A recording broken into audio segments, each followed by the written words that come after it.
Hello everyone, what's up? It's me again, Junkmaster3, and it's time for yet another horror review video.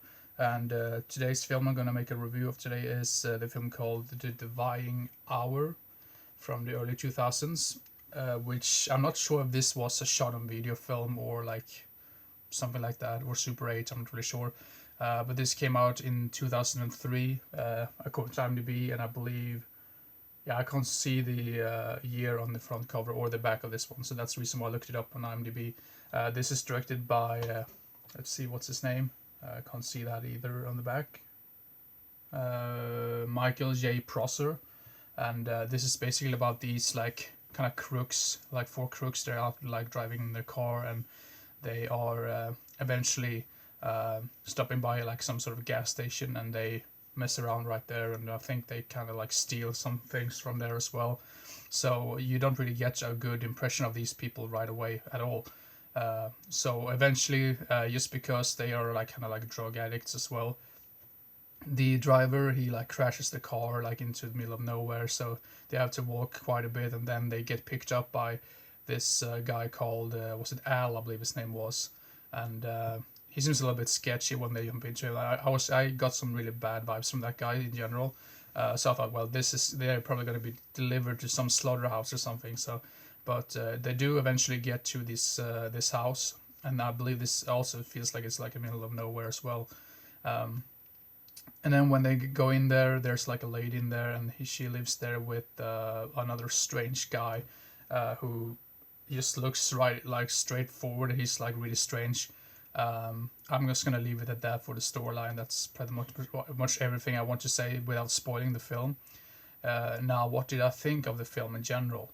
Well, the acting is absolutely atrocious, and I'm not sure if it's just the fact that the main characters are just so unlikable. So maybe the actors couldn't really do anything better than that, because I just guess they probably are taught to be acting like that, because they are just absolutely atrocious. All of them hated the acting.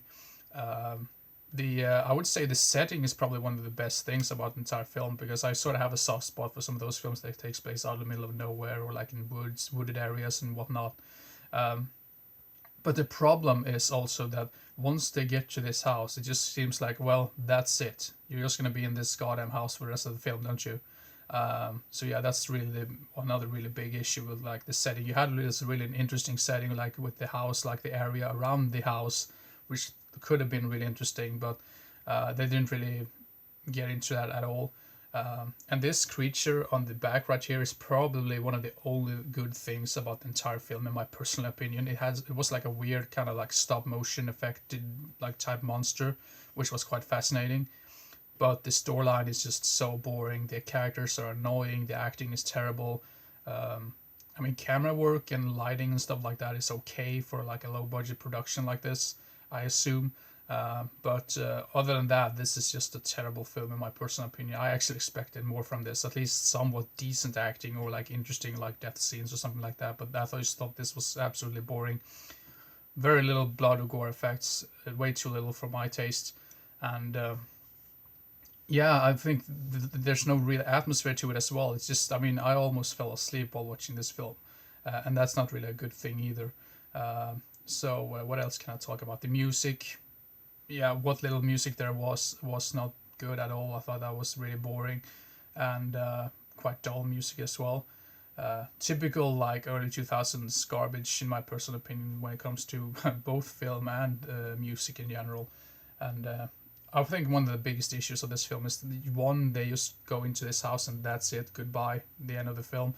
And then you have the terrible characters, which you can't really bond with those type of characters because they are complete other idiots. So yeah, that's about it. So what would I give the Dividing Hour on a scale of 1 to 10? 2 out of 10, which is pretty darn terrible.